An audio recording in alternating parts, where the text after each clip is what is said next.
Hey, it's Don the Auction Professor here. I went to a sale today. It was an auction. I don't usually go, but there were some items there. I got quite a few items, but I got some key items here that I went for just for these items. I was lucky enough to score some vintage sealed packages of vintage toys. These are actually Weebles. I remember these when I was a kid. I probably had a tree house or two. But I got a whole bunch of these, so I've got more than what I'm showing here. It just gives you an idea what shows up. These went really cheap. I am shocked as can believe. I figured I'd have to pay 10 or 15 bucks each, but I paid $5 a piece for any one of these. And I got like 20 some odd sealed ones. These are probably like, I don't know, 40, 50 bucks minimum a piece on eBay. They're all still sealed, mint in the box. They're all vintage 1982, that one. 82, 82. It's pretty much the whole set of the Muppets. And then I also got the Christmas set here too. This is circa, let's see if there's a date, 1976. Again, still sealed. The auction had a bunch of items there from a store that had been closed down for 30 plus years. This was probably sitting in the back from the way it looks. There was other brand new items there, stuff that I just wasn't interested in. Probably still some good money to be made on other items, but this is what I was there for. I kind of stick to what I'm going to a place for, so I don't get carried away with buying a bunch of stuff that, you know, who knows what it is. These I all knew what they were. I got a bunch of other stuff. I got the mini sub. I got a bunch of figures. I got a bunch of the cars. A lot of boxed items, though. There was some loose that looked like they might have been display items. But again, I spent a couple $100. These alone, like the Christmas ones, like 75 bucks.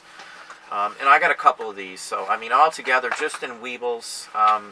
Again, they might not seem like much, but I've probably got a good $1,000 or better in items that I've purchased for a couple $100.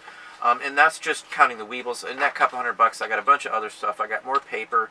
I got a stack of postcards that are vintage 30s German, hand-tinted, and a bunch of stuff like that. But again, when you go into the auctions, try and limit yourself to what you're there for.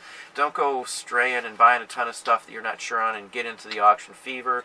When I go, I have a limit that I'm not going to go over, and I don't go over that. I don't care what the deal is. I look up the stuff. I know what I want to get out of it, and I know what I need to put into it to make my profit margin. So if you're doing it, make sure you keep a goal set when you go to an auction and buy what you're there for. Don't go straying off and buying a bunch of stuff that you're not sure on. And don't let somebody bid you up. If you think the bottom line is, and you know it's only going to sell for, like this, if it's going to sell for 75 bucks, I'm not going to sink more than, say, 30 into it at the most. I would want to be safe in case the market falls out or anything. So, again, I got $5 into these. I bought them all at that price. So, right there, I've got most of my money invested, over to $100 just in Weebles. But again, they're, you know, 40 bucks a piece minimum. So, I'm going to make a ton of money here. And again, I got a bunch of other stuff too. So, when you're going to the auctions, they'll be smart. Limit yourself. Don't go going over budget. Don't go spending more than you should. When you think you know what it's worth, don't spend over that. Don't spend more than you think. Even if everybody's bidding it up and there's a big frenzy on it, if you've looked it up, maybe they haven't and they don't really know what it's worth. But again, Don the Auction Professor here, just a quick haul. Hope you learned something out of it. Please like, subscribe, watch, and comment. Tell a friend.